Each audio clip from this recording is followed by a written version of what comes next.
All right, well, let's get to it. The special session is over. Minnesota does have a budget now for the next 2 years, $66 billion. The governor expected to sign it. It's on its way to his desk.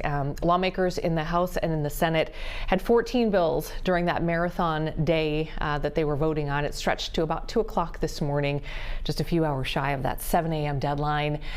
Fairly succinct agreement on most of the bills. The one that took the longest to get through, though, was that state-funded health care for undocumented adults. Let's get right to our Corin Hoggard now to talk a little bit about what we know. So, Corin, first and foremost, are you surprised that they were able to pull it through under the deadline?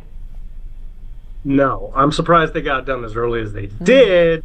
I thought it would run a lot later than that. I mean, the House was done before 11 p.m. They spent less than 13 hours getting through what was actually 15 bills because they split capital investment into two, one that's borrowing and one that's just cash from the state. So yeah, that's a lot of bills to get through in 13 hours, especially when you spend 4 hours debating just one bill, the one that cut undocumented adults out of MinCare. Yeah, before we play some sound here, I believe we have Representative Hortman and Representative Demuth from the House. We have some sound from them, but do you kind of want to set up, I mean, this was, it was going to be a close vote. There was a lot of compromise that had to happen here. Do you want to kind of set it up and then we can play some of their sound? Historically close legislature. There are 101 Democrats, 100 Republicans. It's a tie in the House. It's a one-seat majority for the DFL in the Senate. Never been closer than that. The Republicans trying to claw back some of what the DFL took during the trifecta the previous 2 years, and one of their biggest priorities, something that they really wouldn't move on anything else unless they got, was changes to undocumented people being covered in MinCare, being able to buy into the state insurance program.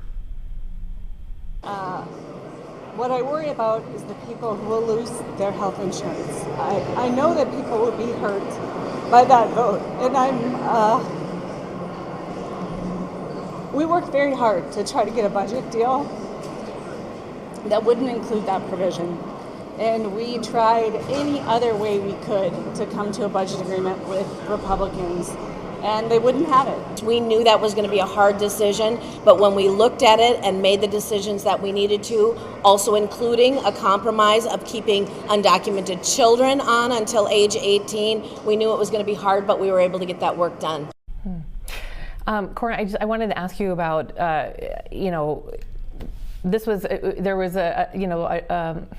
they needed trust to be able to sort of trust each other, the DFL and the GOP, to do what they needed to do to get this across the line. There are clearly some members, some lawmakers who, as you noted, they spent 4 hours just in the House alone. Sort of, we heard DFL lawmaker after DFL lawmaker really talk about how deeply they disagreed with this very passionately. The fact that this did have to go through in this way, how does that change relationships? Does that change trust level? Kind of a non-political question, but more of an emotional question there. I think between the parties it may have built trust because Speaker Hortman did not want to vote for that bill, but she signed off on an agreement and she kept her word. Starting this session, they absolutely had a lack of trust between the parties.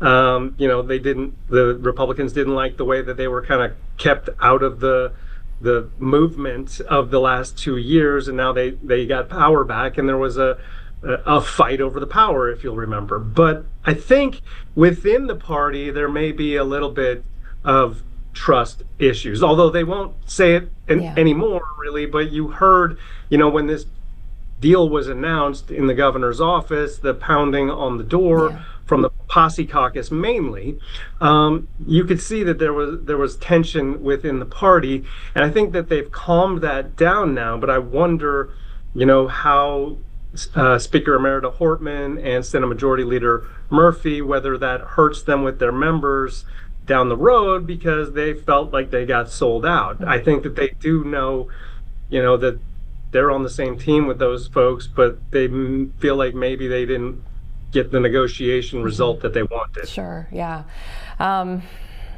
You know, I was curious too about some of the other issues. I don't know. I know a lot of this was happening behind closed doors.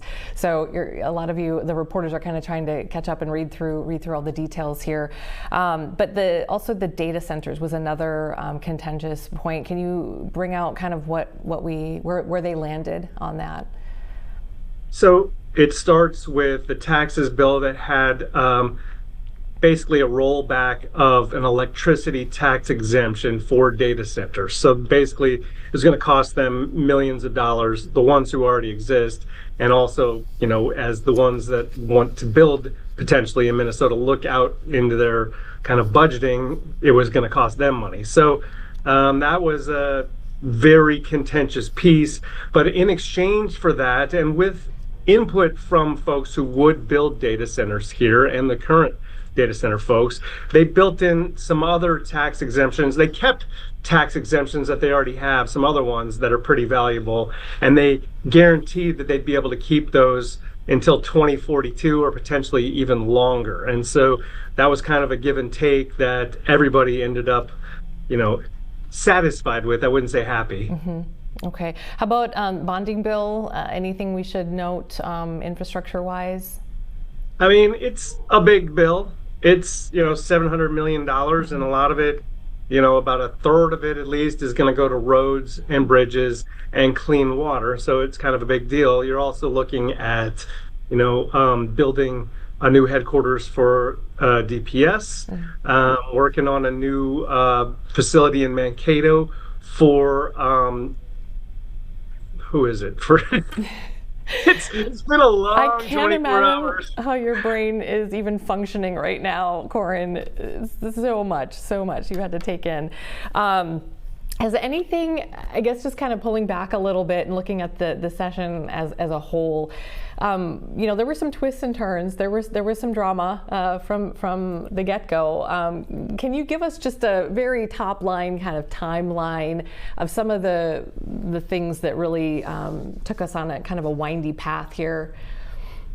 I have a quick note because I'm going to work on this for later newscasts, but started tied. There was literally both of them, because in the Senate, former Majority Leader Carrie Dietzig had passed away and they hadn't replaced her yet. So it was 33-33 there, 67-67 in the House. Standoff with you know, the Republicans in the House and the Democrats saying that wasn't legal. The Supreme Court eventually agreeing with them getting a deal 23 days in. I've got undocumented men care, sports betting, social districts, state songs. Those last three didn't pass. Daycare cameras, seclusion rooms, trans ban. Those last two didn't pass. You got Justin Eichhorn in the Senate who got arrested. You've got concerns about Fed cuts and folks over the Minnesota Department of Health getting layoffs. Regular session ends, they're not done. You got a special session with 15 bills, and they get it done in, you know, 15 hours essentially.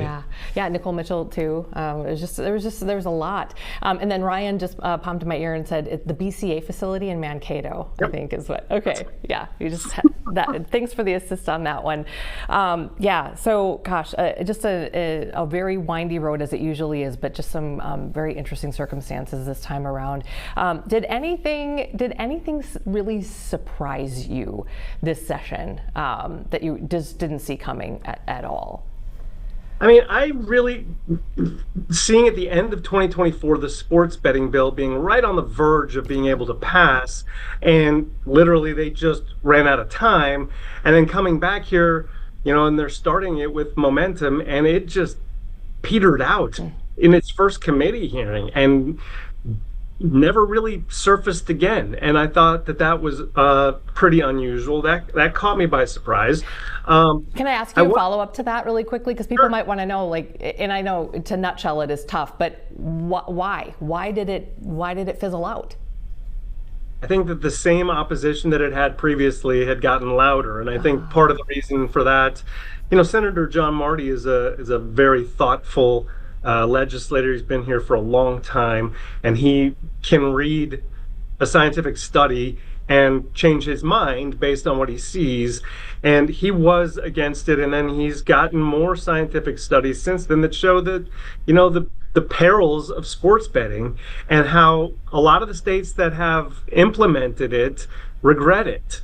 And I think he's kind of one of the driving forces behind it not going anywhere. I know that the Minnesota Catholic Conference really didn't want it to go anywhere. Mm-hmm. They worked hard to stop it. So I just think that the opposition was, better positioned this year than they were at the end of 2024. Okay, sorry, and I interrupted your flow there. There was something else you were going to bring up. Oh, I just really wanted the state songs to pass. I thought it was really cool. Like, my daughter plays the one that's the unofficial one, as a University of Minnesota marching band member, but they wanted to add also Purple Rain by Prince and, a Bob Dylan song as well. Girl in the North Country, Girl from the North Country. And I thought that would be really cool, and I don't understand why that didn't have more traction.